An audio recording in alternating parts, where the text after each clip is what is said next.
NEET परीक्षा में solver gang का पर्दाफाश हुआ है। कहां से? बिहार के लखीसराय से।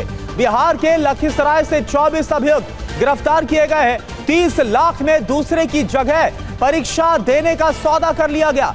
सॉल्वर गैंग में मेडिकल के छात्र भी शामिल हैं। बायोमेट्रिक कंपनी के भी 14 कर्मचारी, बायोमेट्रिक कंपनी जिसे एनटीए की तरफ से जिम्मेदारी दी गई थी, इसके भी कर्मचारी मिलीभगत में शामिल है। लेकिन नाम के आधार पे ही हम लोग स्टार्ट किए हसनपुर से। टोटल 4 सेंटर था, हमारे एसडीपीओ साहब थे। उसमें से एक संदिग्ध हम लोग को यहाँ पे हसनपुर हाई स्कूल के प्रांगण में वो दिखा, लाइन में लगा हुआ था। उसको हम लोग अपने सामने में बायोमेट्रिक करवाए और बहुत बार प्रयास के बावजूद उसका बायोमेट्रिक नहीं हुआ, ऑथेंटिकेट नहीं हुआ। फिर उसे कड़ाई से पूछताछ किया गया।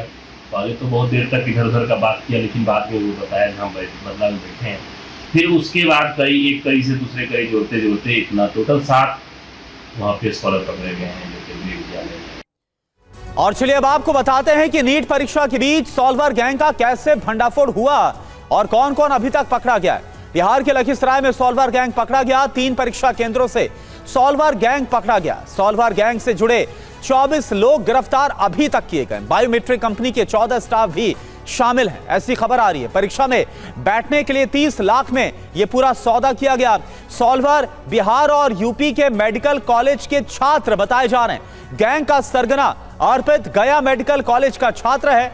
2024 में पेपर लीक में भी अर्पित का नाम सामने आया था और अब एक बार फिर से वो सामने आया। अब आपको बताते हैं कि बिहार के लखीसराय में नीट परीक्षा में सॉल्वर गैंग कैसे पकड़ा गया। दरअसल शक होने पर सबसे पहले मयंक कश्यप को हसनपुर सेंटर से गिरफ्तार किया गया। पीएमसीएच का छात्र मयंक बायोमेट्रिक कंपनी का स्टाफ बनकर परीक्षा सेंटर में घुसा था। झांसा देकर देखिए। मयंक से पूछताछ के बाद 3 परीक्षा सेंटर से सॉल्वर गैंग के दूसरे सदस्य फिर गिरफ्तार किए गए। मयंक से पूछताछ के बाद बायोमेट्रिक कंपनी के 14 स्टाफ को भी गिरफ्तार किया गया है।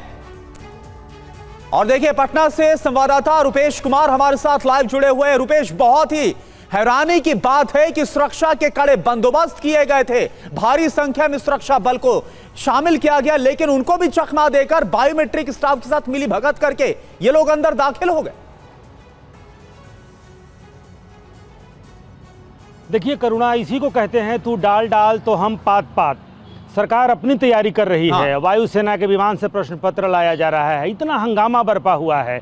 सरकार की तैयारी अपनी जगह चल रही है और ये जो शिक्षा माफिया हैं ये अपनी तैयारी कर रहे थे। इनको जरा भी खौफ नहीं है। इनकी हिम्मत देखिए, इनकी हिमाकत देखिए कि इतने हंगामे के बावजूद ये अपनी तैयारी में लगे हुए थे और सफल हो भी जाते, लेकिन एक चूक हुई और भंडाफोड़ हो गया। सतर्क थी पुलिस, सतर्क थी, पूरी एजेंसियाँ सतर्क थी। लिहाजा नहीं तो इसी बिहार में 2024 में प्रश्न पत्र लीक हुआ।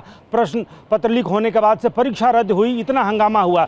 बिहार में 2 साल पहले इतना हंगामा हुआ, उसके बाद से इतने स्तर पर तैयारियां, सुरक्षा की तैयारियां कहा जा रहा था कई लेयर पर किया गया है। सारी बातें परीक्षा माफियाओं को, इन फर्जीवाड़े करने वाली इस गैंग को भी पता था। बावजूद इन्होंने अपनी तैयारियों में कोई कमी नहीं छोड़ी, अपनी हिम्मत में कहीं इनको कोई कमी नहीं आई। अब सोचिए इनकी जड़ें कितनी गहरी हैं। बायोमेट्रिक सिस्टम की करने वाली जो कंपनी है वहाँ से इन्होंने साठगांठ कर ली और उसका कर्मी बन करके ये सेंटर में अंदर चले गए। पूरी प्रक्रिया करुणा आपने बताई है, लेकिन सबसे अहम ये है जांच एजेंसियों के लिए वो ये पता लगाए। एक जिले के 3 परीक्षा केंद्रों का यह मामला सामने आया है, क्योंकि एक जो सबसे पहले पकड़ाया उसकी पूछताछ के आधार पर। लेकिन सबसे अहम ये है कि ये पता लगाया जाए कि क्या सिर्फ एक जिले के 3 परीक्षा केंद्रों का ही मामला है या अन्य जिलों में भी सॉल्वर बिठाए गए थे। क्योंकि जिस तरीके से जिस बड़े पैमाने पर तो एक जिले का ये जो पूरा मामला है वो निकलकर फिलहाल अभी सामने आया। 24 गिरफ्तारियां हुई हैं, लेकिन क्या और भी बड़े स्तर पर इस पूरे रैकेट से लोग जुड़े हुए थे? अभी फिलहाल इसकी तफ्तीश जारी है। क्या और गिरफ्तारियां होंगी, ये भी एक बड़ा सवाल। अभी के लिए आपका बहुत बहुत शुक्रिया रुपेश इस पूरी जानकारी के लिए।